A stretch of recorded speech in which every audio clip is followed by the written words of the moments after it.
नमस्कार, बहस के नंबर 1 शो ताल ठोके में आपका स्वागत है। मैं हूं विशाल पांडे। ईवीएम मर चुकी है कि जिंदा है? लोकसभा चुनाव के नतीजों के बाद प्रधानमंत्री ने विपक्ष पर तंज कसते हुए यह बात कही थी। अब नतीजों के 12 दिन बाद एक बार फिर ईवीएम का जिन जाग गया है। कांग्रेस नेता राहुल गांधी ने एक बार फिर ईवीएम पर सवाल उठाए हैं। एक्स पर एक पोस्ट में राहुल ने ईवीएम को ब्लैक बॉक्स बताया और कहा कि किसी को उसके जांच की अनुमति नहीं है, जिससे चुनाव प्रक्रिया में पारदर्शिता से जुड़ी गंभीर चिंता खड़ी हो रही है। दरअसल राहुल ने यह बात एलन मस्क के उस ट्वीट को कोट करते हुए कहा जिसमें उन्होंने ईवीएम हैकिंग के खतरे का दावा किया था। मस्क के ट्वीट का हवाला देकर समाजवादी पार्टी के अध्यक्ष अखिलेश यादव ने ईवीएम पर रोक की मांग की है। मस्क के साथ राहुल ने नॉर्थ वेस्ट मुंबई सीट से शिवसेना के उम्मीदवार रविंद्र वायकर की सीट को लेकर बढ़े बवाल का भी जिक्र किया है, जिसमें वायकर के रिश्तेदार पर ईवीएम से जुड़े फोन का इस्तेमाल का आरोप है। दावा किया जा रहा है कि उस फोन पर ईवीएम अनलॉक करने का ओटीपी जनरेट हुआ था। मुंबई पुलिस ने वायकर के रिश्तेदार पर काउंटिंग सेंटर में बैन के बावजूद फोन के इस्तेमाल का केस दर्ज किया है। साथ ही एक चुनाव आयोग के कर्मचारी पर भी एफआईआर दर्ज की गई है। दोनों के खिलाफ दूसरे उम्मीदवारों और चुनाव आयोग के कर्मचारियों ने शिकायत दर्ज कराई थी। इस सीट पर हार जीत का फैसला सिर्फ 48 वोटों से हुआ था, जिसे लेकर विवाद खड़ा हुआ था। लेकिन अब वायकर के रिश्तेदार के ऊपर केस दर्ज होने के बाद मामले ने तूल पकड़ लिया है। शिवसेना यूबीटी ने इसे चुनाव रिजल्ट घोटाला बताते हुए चुनाव आयोग से हस्तक्षेप की मांग की है। साथ ही इसके खिलाफ अदालत का दरवाजा खटखटाने की चेतावनी भी दी है। आखिर क्यों चुनाव खत्म होने के बाद ईवीएम विलाप शुरू हो गया है, इस पर करेंगे विस्तार से चर्चा। उससे पहले देखिए हमारी एक खास रिपोर्ट।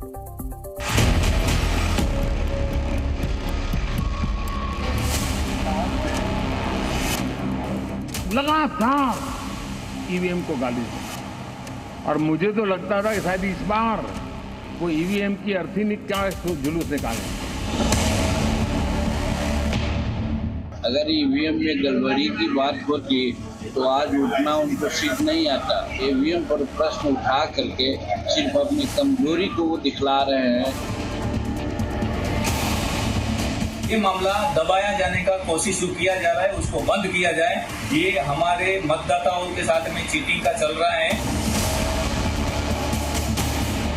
इस तरह की संवैधानिक प्रक्रियाओं के ऊपर, चुनाव आयोग के ऊपर या उसकी प्रक्रिया के ऊपर, मशीनों के ऊपर इस तरह की शंका उत्पन्न करके वो देश में ही नहीं बल्कि पूरे विश्व में जो बदनाम कर रहे हैं।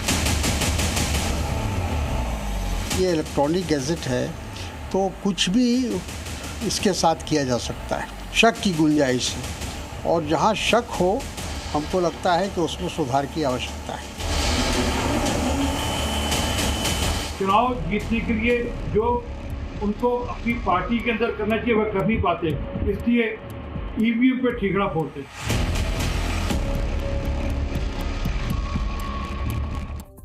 तो देखिए, ईवीएम को लेकर एक बार फिर से विवाद खड़ा हो गया है। राहुल गांधी ने ईवीएम को ब्लैक बॉक्स बताया है, और वो भी तब जब इंडिया गठबंधन इस चुनाव को अपनी बड़ी जीत मान रहा है। इसी ईवीएम से चुनाव हुए हैं, और इस मुद्दे पर बातचीत करने के लिए हमारे साथ शहजाद पूनावाला भारतीय जनता पार्टी के प्रवक्ता जुड़ चुके हैं, सुरेंद्र राजपूत कांग्रेस के प्रवक्ता जुड़े हैं, अनुराग भदौरिया समाजवादी पार्टी के प्रवक्ता, किशोर तिवारी शिवसेना यूबीटी ग्रुप के नेता हैं, और साथ ही सुशील व्यास प्रवक्ता है शिवसेना शिंदे गुट के, धीरेन्द्र कुमार एलजेपी के प्रवक्ता भी हमारे साथ जुड़ चुके हैं। पहला सवाल सुरेंद्र राजपूत जी, मैं आपसे जानना चाहूंगा, आप काफी अनुभवी प्रवक्ता हैं, कई चुनाव आपने देखे हैं, काउंटिंग भी देखी होगी, वोटिंग भी देखी होगी। क्या आपको लगता है कि ओटीपी की जरूरत पड़ती है किसी ईवीएम में?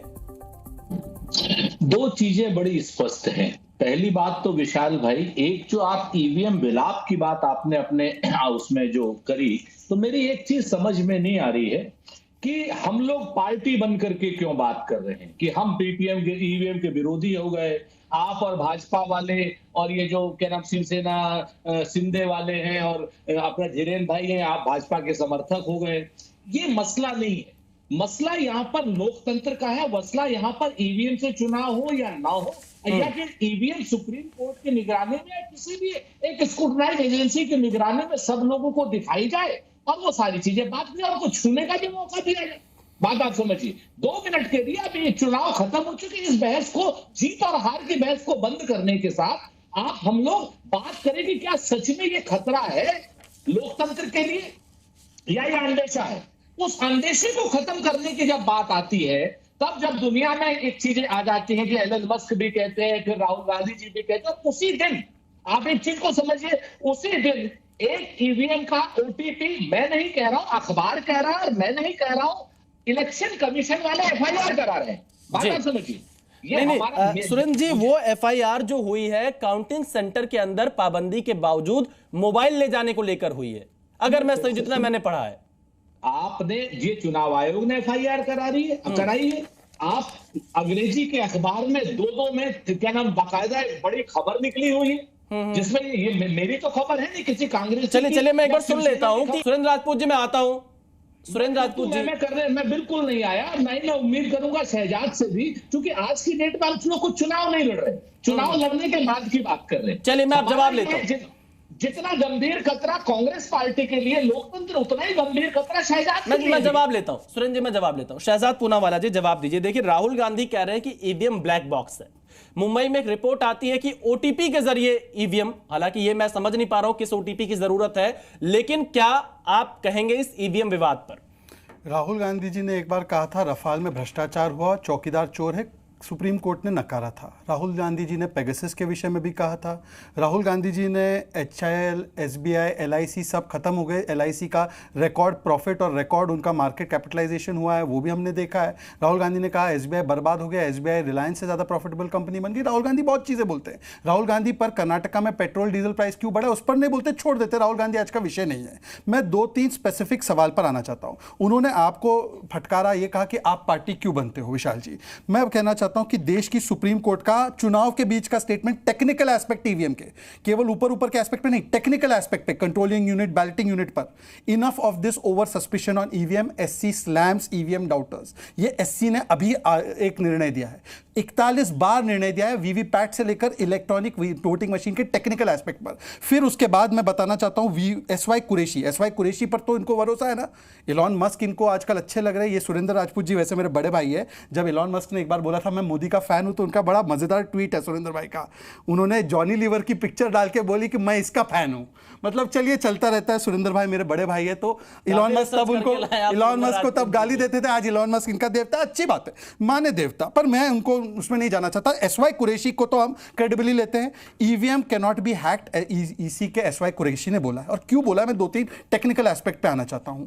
जो इलॉन मस्क बात कर रहे थे, इलॉन मस्क सही बात कर रहे थे।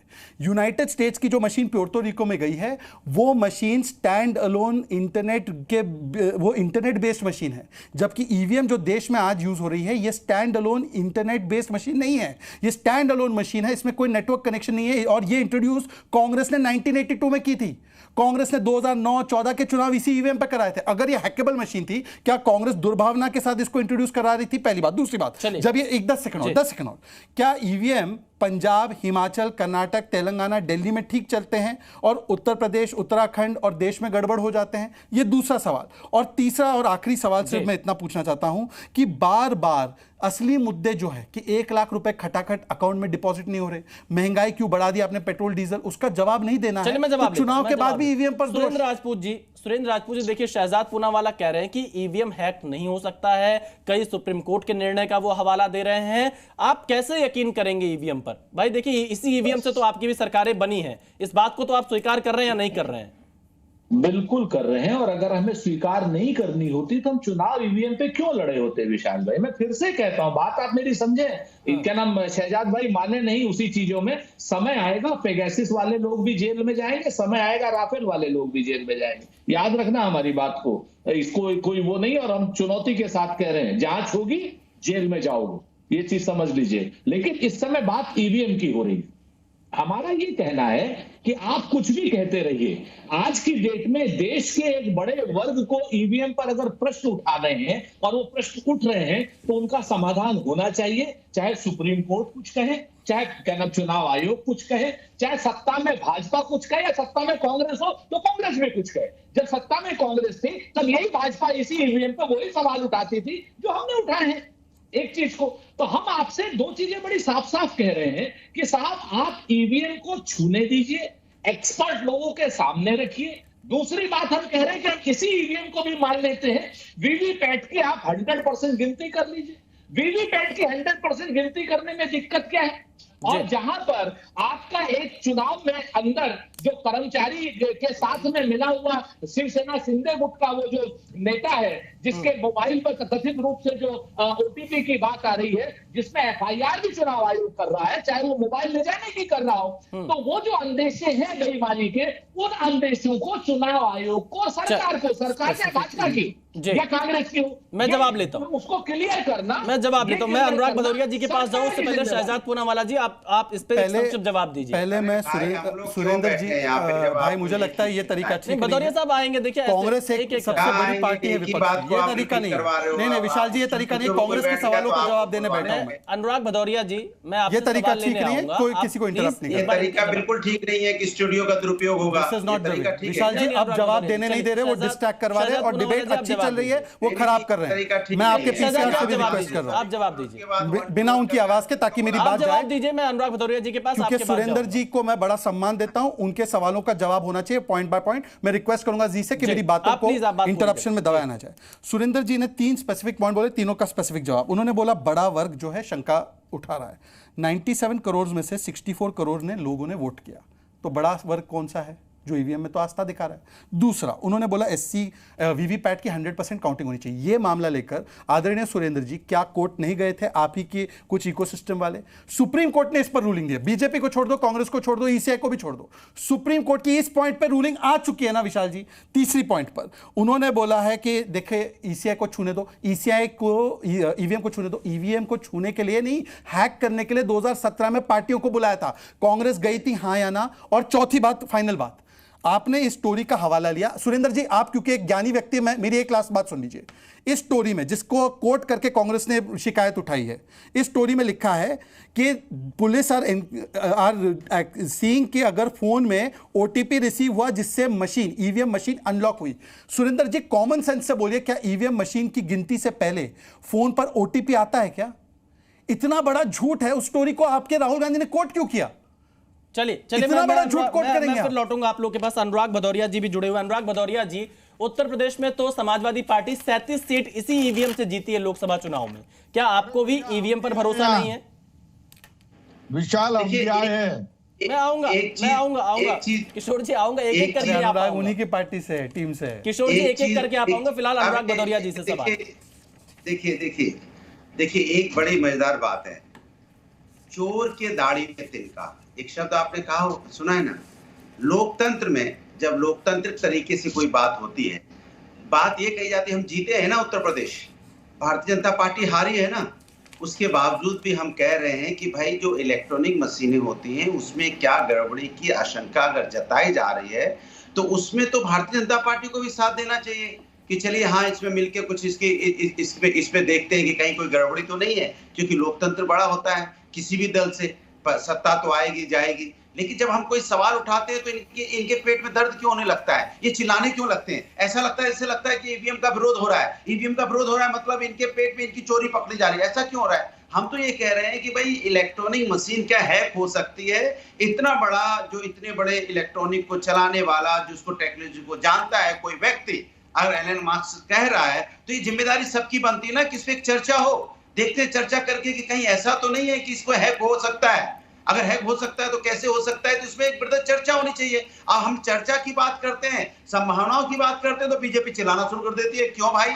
इसके मतलब कहीं ना कहीं आपके मन में चोर है ना। हमने कब कहा कि बीजेपी चोरी कर रही है? हमने कब कहा कि यहाँ पे ईवीएम में गड़बड़ी? हम कहते हैं गड़बड़ी अगर हो सकती है, अगर इतना बड़ा जिसको कहते हैं, जिसको टेक्नोलॉजी का नॉलेज है, इतनी बड़ी बिजनेस कर रहा है, अगर वो कह रहा है हैक हो सकता है तो ये जिम्मेदारी हम सबकी बनती है कि इस पे बात हो। अगर ये हैक हो सकता है तो बैलेट पेपर पे हो, तो इसमें चिल्लाने की जरूरत क्या? मुझे अच्छा अनुराग जी, दूसरी बात जी अनुराग जी, आप खुद भी विधानसभा का चुनाव लड़ चुके हैं, आप लड़ चुके हैं, आपको पूरा प्रोसेस पता है, पूछिए ना, आपको पूरा प्रोसेस पता है। मेरा सवाल आपसे यह है, क्योंकि जिस तरह से विपक्ष के तमाम लोग ये सवाल खड़े कर रहे हैं ओटीपी वाला, एक रिपोर्ट का हवाला देकर, आपने तो बहुत प्रैक्टिकल तौर पे देखा होगा, क्या ईवीएम की काउंटिंग से पहले किसी प्रकार के ओटीपी की जरूरत पड़ती है?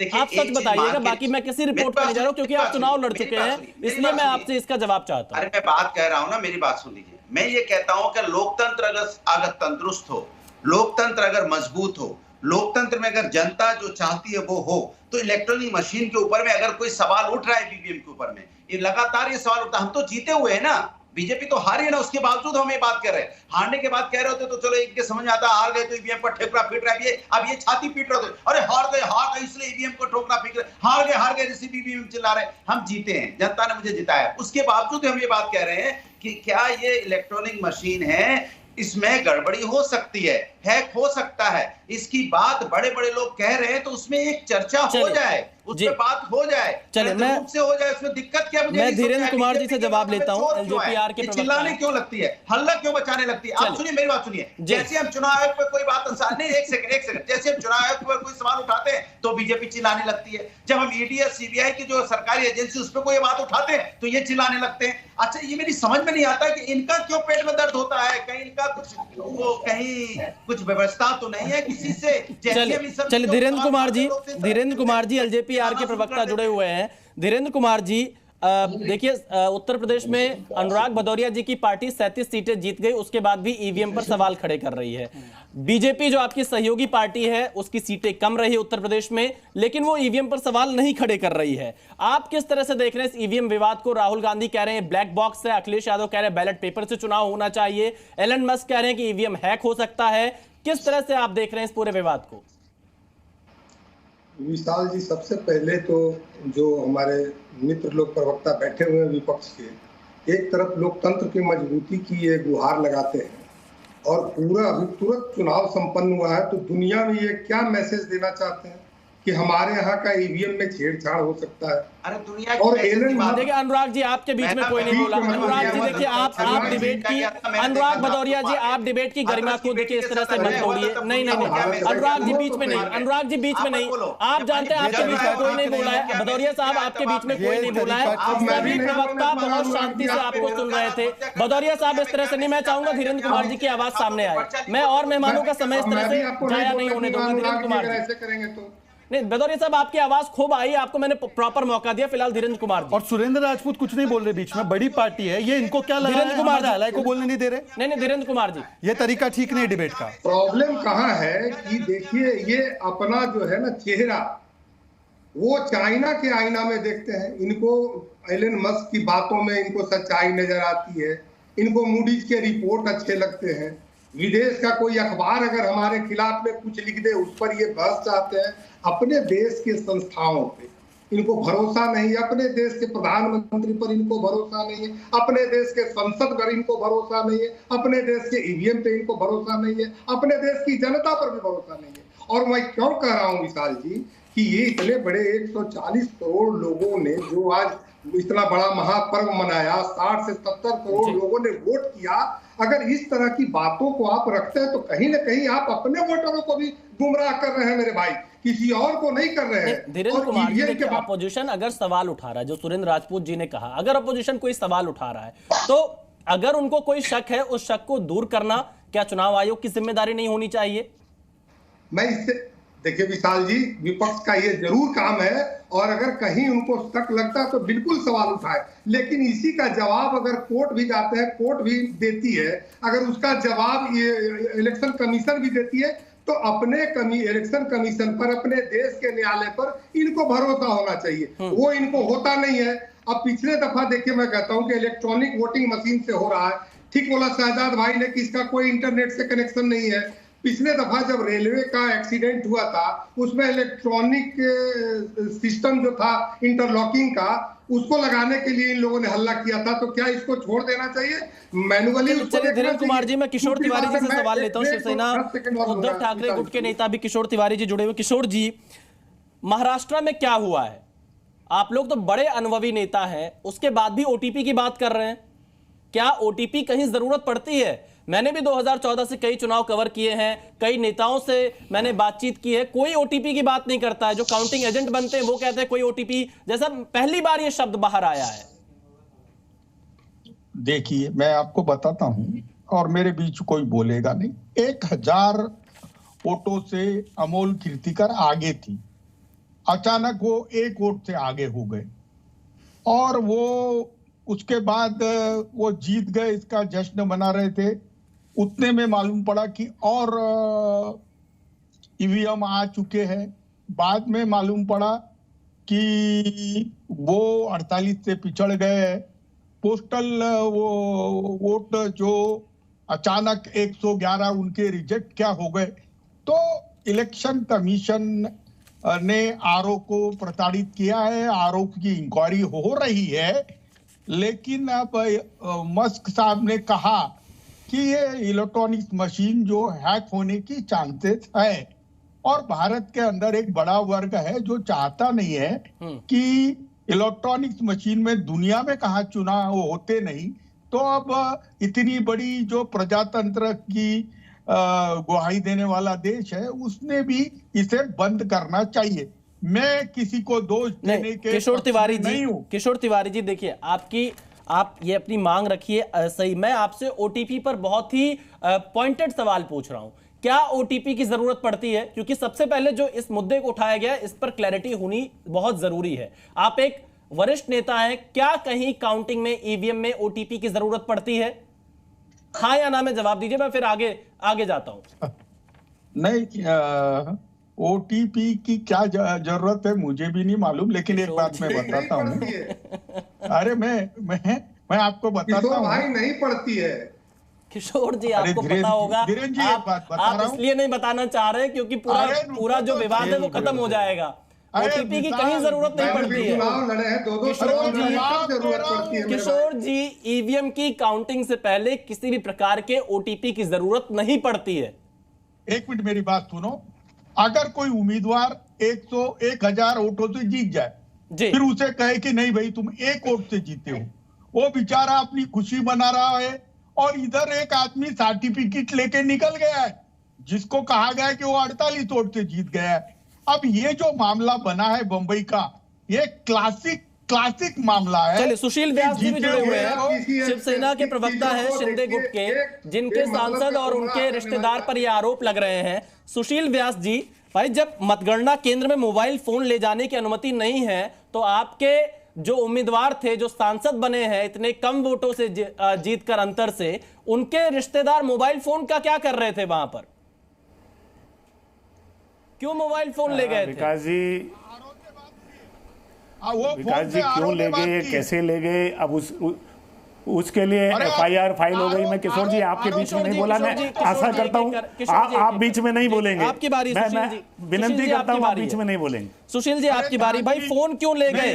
फोन के मामले तो पूरा विवाद भाई मैं प्रार्थना करता हूं आपकी बात के बीच में कोई नहीं बोला। किशोर जी आपके बीच में कोई नहीं बोला, प्लीज। सुशील व्यास जी की बारी है। देखिए, कानून की प्रक्रिया अपना काम कर रही है।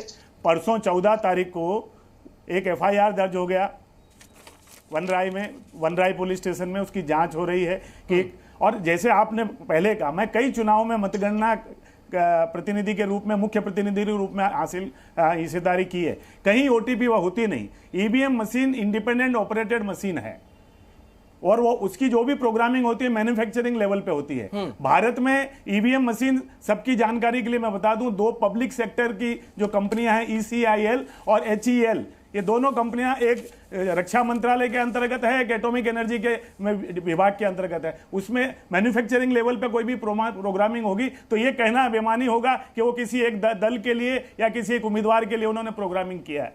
तो वो सारी संभावना, और जब 24 अप्रैल 2024 को माननीय सर्वोच्च न्यायालय, जिसकी हम बहुत बड़ी आस्था हमारी है, उन्होंने निर्णय दिया और उस समय कहा कि आज तक सिर्फ आशंकाएं जताई गई, कोई ठोस आधार हमारे पास नहीं आया कि ईवीएम का कहीं दुरुपयोग हो रहा है। सुशील व्यास जी, मैं शहजाद जी के पास, सुरेंद्र राजपूत जी के पास जाऊं उससे पहले मैं बस आपसे यही जानना चाहता हूं कि भाई, विशाल, मैं एक जवाब चाहता हूं। मैं आता हूं किशोर जी, मैं आता हूं, मुझे एक लाइन का जवाब, मैं आता हूं किशोर जी। सुशील व्यास जी, फोन ले जाने की क्या जरूरत थी आपके उम्मीदवार को? नहीं, उसका रिश्तेदार लेके गया। सॉरी, उनके रिश्तेदार को क्या जरूरत थी? अरे आरओ से बात करवा दी थी ना। नहीं, एक सेकंड किशोर जी, मैं सुशील व्यास जी से पूछ रहा हूं। सुशील व्यास जी, आपके उम्मीदवार के रिश्तेदार को मोबाइल फोन ले जाने की जरूरत क्यों थी और इतनी हिम्मत कहां से आई कि मोबाइल फोन लेकर चले गए? और ले जाने किसने दिया? अरे वो क्या बताएंगे, चर्चा वो पूछ के बताएंगे, कुछ टेक्निकल पूछ के बताएंगे, पूछ के। चलिए, मुझे लगता है कुछ तकनीकी दिक्कत है सुशील व्यास जी के साथ में। शहजाद जी और सुरेंद्र राजपूत जी को मैं जी मैं अपनी बात रख दूं, थोड़ा सा महत्वपूर्ण विषय। जी मैं आगे आवाज आ गई, पूछो। चलिए, शहजाद जी और सुरेंद्र राजपूत जी को मैं डिबेट में लाता हूँ। शहजाद जी, 3-4 पॉइंट में बोलना चाहता हूँ अभी, जैसे जी आपकी आवाज अब आ रही है। 3-4 पॉइंट मैं आता हूँ। सुशील जी वापस आता हूँ। 3-4 पॉइंट। देखिए, किसी ने कहा कि चोर की दाढ़ी में तिनका क्यों है। भाई, सुप्रीम कोर्ट ने जब बोला कि इसमें कोई गड़बड़ी नहीं, सुप्रीम कोर्ट की दाढ़ी में तिनका था क्या? जब एसवाई कुरैशी ने कहा तो उनकी दाढ़ी में तिनका था, उनकी तो मूंछ है, दाढ़ी नहीं है। और मुझे बताइए कि आप कहते ना चोर की दाढ़ी में तिनका नहीं, तो चलिए बढ़िया, तेलंगाना, पंजाब, हिमाचल, कर्नाटक में बोलिए पेपर पर लिख के कि हम लोग चाहते हैं बैलेट पेपर से चुनाव हो, ये बाकी के जो नतीजे रद्द कर दो, तब तो माने कि आप इस पे सीरियस हो। वरना 13 करोड़ वोट आ गए, 64 करोड़ में से तो लेना वो वोट है, पर गाली इसी सिस्टम को देनी है। दूसरी बात, ये तो सर्जिकल स्ट्राइक का प्रूफ है, तब भी प्रूफ मांगने लगे, आर्मी को खून की दलाली कहने लगे। बालाकोट एयर स्ट्राइक का प्रूफ आ गया, तब भी ये कहने लगे नहीं बालाकोट में तो चील को हुए मरे। तो ये लोग तो सेना पर भी भरोसा नहीं करते। तीसरी बात में आना चाहता हूं, और लॉजिकल बात, हमको अगर हैक ही करना था तो 48 वोट पे हैक करवा के एक ही सीट जीते हम। मतलब कोई इसका लॉजिक है। और मैं इनसे पूछना चाहता हूं, बैलेट पेपर का तो प्रूफ है ना कि बार बार वो मिसयूज होता है। बंगाल में पंचायती चुनाव में हुआ, वो चलेगा और ये नहीं चलेगा। और आखिरी बात, एक लास्ट बात है, मैं आदरणीय किशोर जी से पूछना चाहता हूं, और किशोर जी और सुरेंद्र जी दोनों को मैं अलग लेवल पर रखता हूं क्योंकि ये राजनीति से ऊपर कभी कभी बात करते हैं। आदरणीय किशोर जी, मिड डे की स्टोरी जो आज छपी है, मैं अखबार का नाम ले रहा हूं, उसमें लिखा है कि बॉक्स मशीन को काउंट करने के लिए ओटीपी की आवश्यकता है। दिल पर हाथ रख के बोलिए कि क्या ओटीपी लगता है हर मशीन की काउंटिंग में? सुरेंद्र राजपूत जी, मैं आपसे उस नाते से पूछ रहा हूं कि आप और मैं दोनों इस देश के नागरिक हैं। इतना बड़ा झूठा आर्टिकल राहुल गांधी प्रचारित कर रहे हैं। शहजाद जी, मैं जवाब लूंगा सुरेंद्र राजपूत जी से, लेकिन सुरेंद्र राजपूत जी ने एक सवाल पूछा था और सुझाव दिया था आपको कि अगर किसी भी व्यक्ति को या किसी पार्टी को इस बात का शक है कि ईवीएम में छेड़छाड़ संभव है तो क्यों ना उसकी जांच कराई जाए। सुरेंद्र राजपूत जी ने ये सवाल उठाया। बहुत अच्छा शक है उस आदमी को जो यहां पर बैठे डिबेट में अपने आप को रिप्रेजेंट भी कर रहे हैं। मैं तो कह रहा हूं, जब शक है तो शक को 100% आगे करते हुए इलेक्शन कमीशन को लिखो कि हमें बहुत बड़ा शक है, हमें मौका दीजिए कि इसको हम दिखाएं हैक कैसे कर सकते हैं। और दूसरा, हम लोगों ने जो तेलंगाना में जीत पाई है उसको रद्द करके पेपर बैलेट पर करवाओ। सुरेंद्र राजपूत जी, कह दो, मैं स्वीकारता हूं, स्वागत करता हूं। सुरेंद्र राजपूत जी, मैं 3-4 चीजें बड़ी स्पष्ट कहता हूं। शहजाद भाई, पहली चीज तो जब सुप्रीम कोर्ट के आदेश पे और इलेक्शन कमीशन ने ये कहा था कि साहब आप आइए चेक करिए और जो भी इसको हैक करना चाहे हैक करे, हमारी पार्टी भी गई थी वहां पर। और वहां पर आप लोगों ने जो इलेक्शन कमीशन ने कहा आप इसको छू नहीं सकते हैं, बगैर छुए हैक कर लीजिए।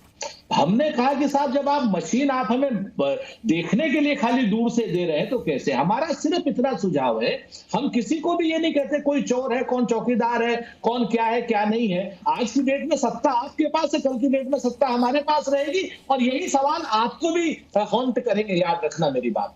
हमारा ये कहना है कि ये मुद्दा वंस फॉर ऑल सेट होना चाहिए और इसमें एक्सपर्ट लोग को, हर एक पॉलिटिकल पार्टी के एक्सपर्ट लोग जाए चुनाव आयोग और उस मशीन को जो सब लोग जो कहते हैं कि हाँ साहब हैक हो सकती है, उनको मशीन दीजिए। अगर वो हैक कर देते हैं तो ठीक, नहीं वो कर पाते हैं तो बहुत स्पष्ट हो जाएगा। एक बात। दूसरी बात जो सबसे महत्वपूर्ण है इसमें कि एक अगर प्रश्न जहां पर उठ रहे हैं और इलेक्ट्रॉनिक वोटिंग मशीन के साथ हमने वीवीपैट जो हमने लगवाया था वो 10,000 करोड़ रुपए के साथ लगवाया था, सुप्रीम कोर्ट के आदेश से लगवाया था और इसलिए लगवाया था कि अगर इलेक्ट्रॉनिक वोटिंग मशीन में कहीं कोई दिक्कत होती है तो वीवीपैट से काउंटिंग हो सके, उसकी पर्चियों की गणना हो सके। अगर हम ये बात कह रहे हैं लोगों से कि साहब ईवीएम आप रखिए, वीवीपैट की आप मशीनें टोटल आप जो है वीवीपैट आप वो कर दीजिए तो क्या नाम काउंट कर दीजिए, तो इसमें किसी को क्या दिक्कत है? एक तीसरी बात विशाल में थोड़ा सा समय दे दीजिए क्योंकि ये बहुत इंपॉर्टेंट बात जल्दी से, क्योंकि और मेहमान इंतजार कर रहे हैं। जी। अब मैं आपको एक बात बताता हूँ, पूरे देश में शक क्यों जाता है? शक इसलिए जाता है कि पूरे देश में लगभग 30 सीटें ऐसी हैं भारतीय जनता पार्टी जो लगभग 500 वोटों के अंतर से जीती है पूरे देश में, ठीक, और लगभग 10,000 के वोटों के अंतर से जीतने वाली भारतीय जनता पार्टी की सीट जो है वो 100 है। ये मैं कोई शक किसी के ऊपर नहीं कर रहा हूं, मैं पहले बता देता हूं। लेकिन किसी भी व्यक्ति को, समाज के आखिरी व्यक्ति को चुनाव की प्रक्रिया पर चलिए मैं जवाब लेता हूं, उसके बाद और मेहमानों शहजादी जल्दी से छोटा सा जवाब। हम उसको वीवीपैट को 100% आदरणीय सुरेंद्र राजपूत जी, तो ये सुप्रीम आदरणीय सुरेंद्र राजपूत जी, मैं जवाब लेता हूं सुरेंद्र जी, मैं जवाब आदरणीय सुरेंद्र राजपूत जी, हम लोग 60 सीटें 1% वोट के मार्जिन से हारे भी हैं, तो उसमें गड़बड़ी क्यों नहीं करवा दी हमने? ये लॉजिक दोनों साइड से अप्लाई कीजिए। दूसरी बात, 100% वीवीपैट पे, सुन लीजिए 30 सेकंड, मात्र 30 सेकंड, 100% वीवीपैट की मैचिंग पर सुप्रीम कोर्ट ने मना किया कि ये नहीं किया जा सकता। अरे भाई सुन लीजिए सर, मैंने आपके बीच में सर समय बर्बाद हो जाएगा, मैं आपसे रिक्वेस्ट कर रहा हूं। तीसरी बात, अरे भाई आप अपने समय पे, सुरेंद्र जी प्लीज मुझे बात कर दीजिए। तीसरी बात, मैं आपसे एक और सवाल पूछ रहा हूं। आपने कहा कि ये हैक करने के लिए पर मशीन को टच करने का मौका नहीं दिया, उसको टैंपरिंग कहते हैं। टैंपरिंग आप कर सकते हैं क्या बूथ में? हैकिंग ऑनलाइन से होती है या इंटरनेट से दूर से होती है, रिमोट लोकेशन से? तो आप करिए ना वहां पर जाकर हैकिंग नहीं कर पाते, वही तो कहने की कोशिश करें कैलकुलेटर की तरह। पर चौथी बात सुरेंद्र जी, और आखिरी बात, ओटीपी कब लगता है उसका जवाब आपने नहीं दिया। ये राहुल गांधी ने प्रचारित किया। सुरेंद्र जी इसका जवाब दीजिए। अनुराग भदौरिया, मैं आता हूं, मैं अनुराग भदौरिया जी भी जुड़े हुए। अनुराग भदौरिया जी, मैं आता हूं। अनुराग भदौरिया जी, ओटीपी का सवाल मेरा अभी भी आपसे है।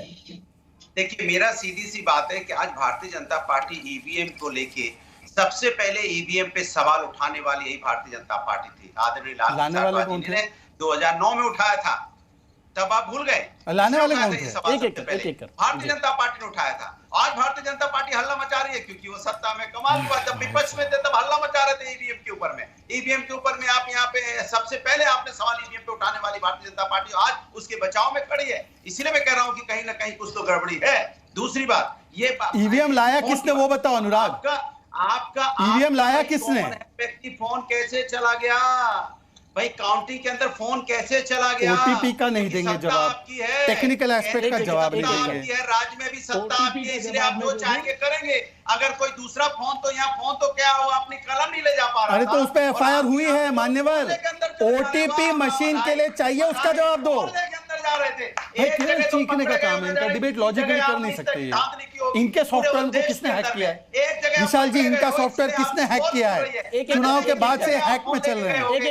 कह रहा हूं कि सत्ता का अनुराग जी, आपका सॉफ्टवेयर हैक है क्या? भारतीय जनता पार्टी करती है कि आप उस काउंटिंग के अंदर में फोन लेके जा रहे हैं, पकड़े गए तो खिसिया रहे हैं, दांत छिपा रहे हो, मैंने पकड़े जाने के बाद खिसिया। अरे आपका सॉफ्टवेयर अपग्रेड करो अनुराग जी, यही हैकिंग वाला सॉफ्टवेयर लेकर 10 साल से चल रहे हो। अग्निवीर याद है? अग्निवीर वाले आरटी की बात करते हैं, 4 साल की नौकरी अग्निवीर पे आ गए।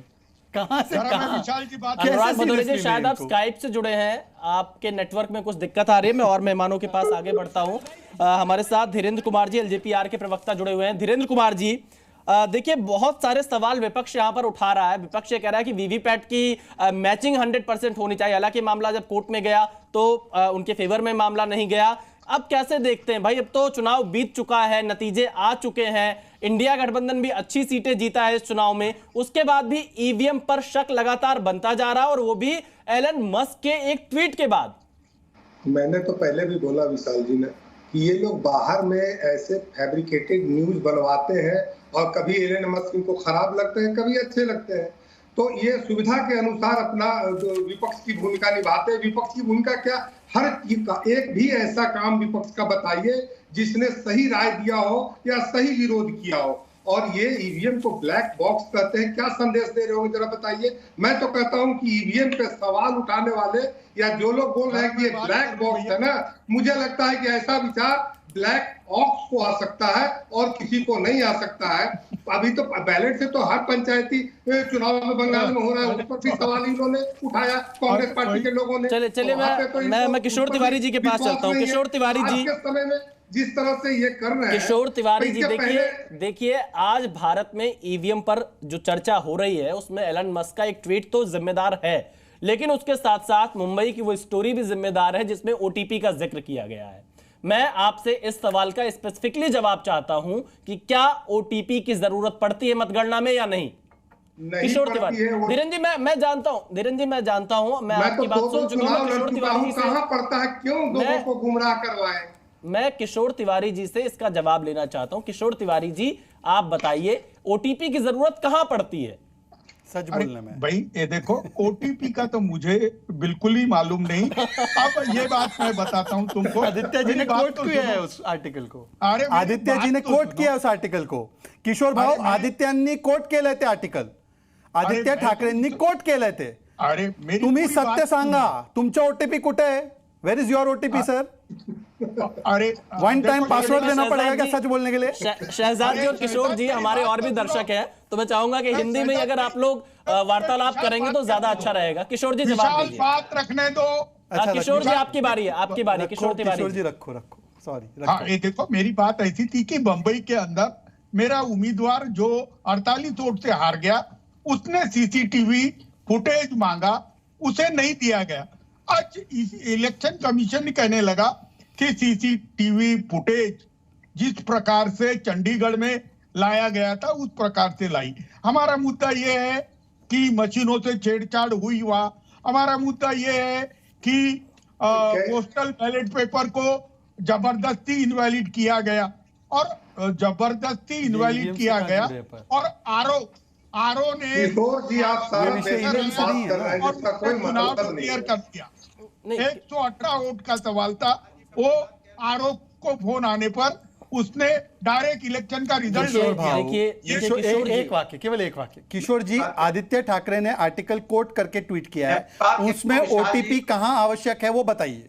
किशोर जी, हम लोग भी कह लें, हम लोग अरे अनुराग जी, आप तो छोड़ दीजिए भाई साहब। आप ईवीएम लाया किसने, उसमें बोलिए जवाब। ईवीएम लाया किसने और 3 रुपए पेट्रोल डीजल के बढ़ा दिया, उस पर अब अनुराग भदौरिया महंगाई पर नहीं बोलेंगे, 1 लाख रुपए पर नहीं बोलेंगे, अब जनता के मुद्दे नहीं सुनेंगे, अब अनुराग भदौरिया के हाथ पर नहीं नाचेंगे, अब अनुराग भदौरिया कुछ नहीं बोलेंगे।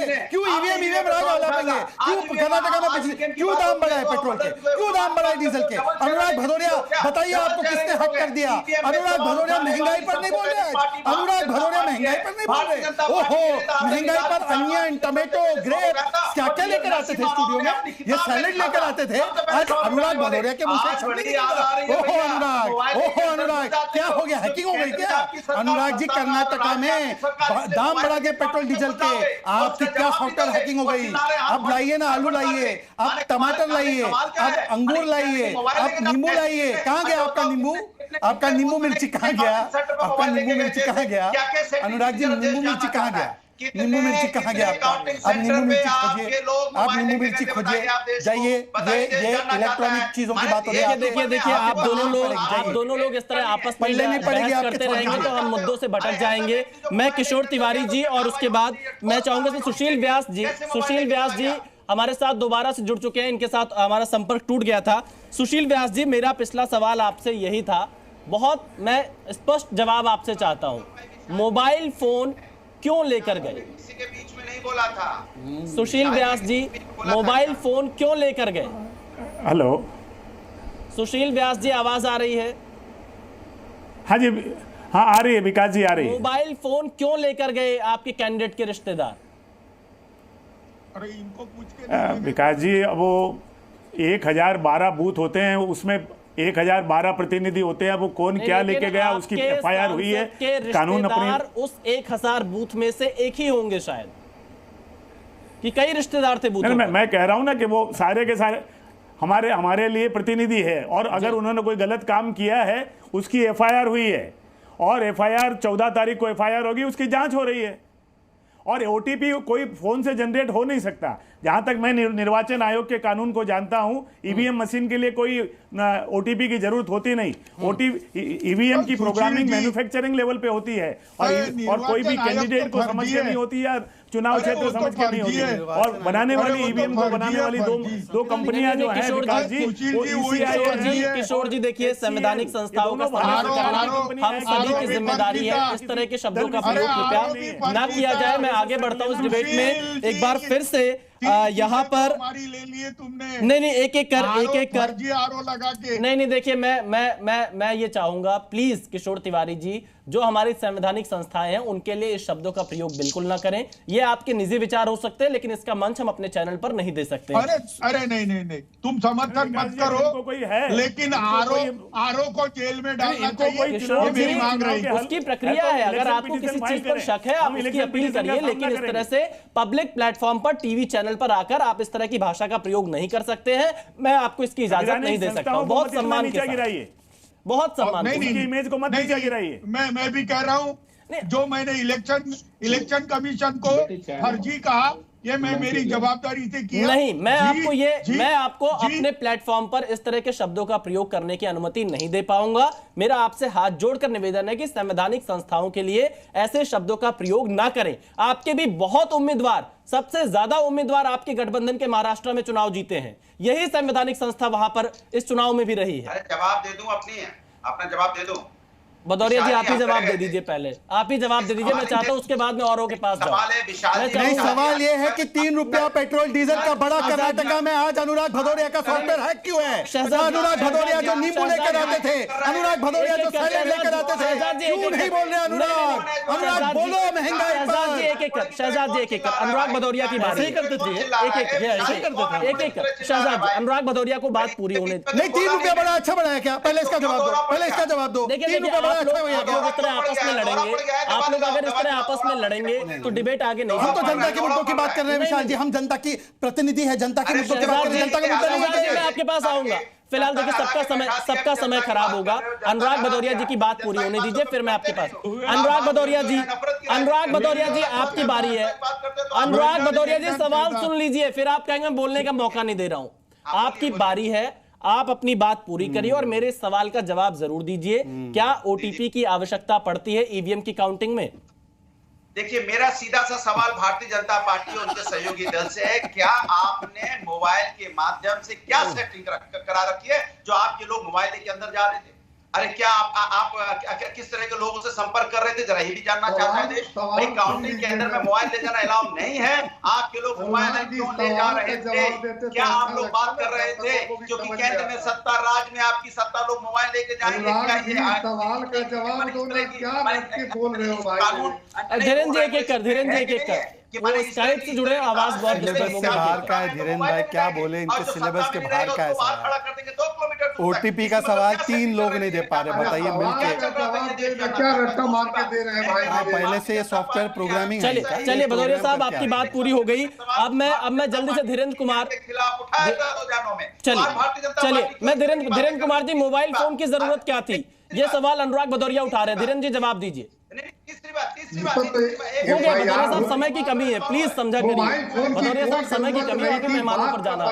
ये लोग बना रहे हैं, जो भी जांच में आएगा, जो दोषी होगा वो पकड़ा जाएगा। वैसे ही इनको चुनाव आयोग की बात, चलिए जो भी दोषी होगा वो पकड़ा जाएगा। एक आखिरी कमेंट सुरेंद्र राजपूत जी, आपका। सुरेंद्र राजपूत जी, भदौरिया साहब एक प्लीज, भदौरिया साहब एक कर प्लीज, आपसे निवेदन है सुरेंद्र राजपूत जी को बात करें। भाई अपने पार्टनर को तो बोलने दो, भदौरिया जी नहीं बोलने, सुरेंद्र भाई को बोलने दो। आप वो बोलने आते नहीं, वो शोर करने, हल्ला करने आते। सुरेंद्र राजपूत जी, दो बातें बड़ी साफ हैं। जैसे अभी सारे के सारे साथी इंक्लूडिंग आप विशाल भाई कह रहे थे कि ओटीपी की क्या आवश्यकता है। अगर उसी आर्टिकल को आप पढ़ेंगे तो उसमें साफ लिखा हुआ है, Police also found that electronically transmitted postal ballot system, ETPBS for service voter, आप समझिए, for service voter, which is also used after using EVM, which is also used after EVM, ठीक है ना? To unlock the postal ballot system. शायद इसके लिए OTP की आवश्यकता। अब मैं इस पे जवाब देना चाहता हूँ। सबसे सही बात उन्होंने बोली। चलिए वक्त हमारे पास फिलहाल इतना ही है। जल्दी से शहजाद जी 10 सेकंड के अंदर आप सफाई दीजिए, मैं उसके बाद। दो पोस्टल बैलेट सिस्टम का ईवीएम से कोई कनेक्शन नहीं है, वो कंप्यूटर बेस्ड सिस्टम है। यही मैं कह रहा हूँ, वही मैं कह रहा हूँ। ईवीएम पर गलत आरोप। वक्त इतना ही है। जी न्यूज़।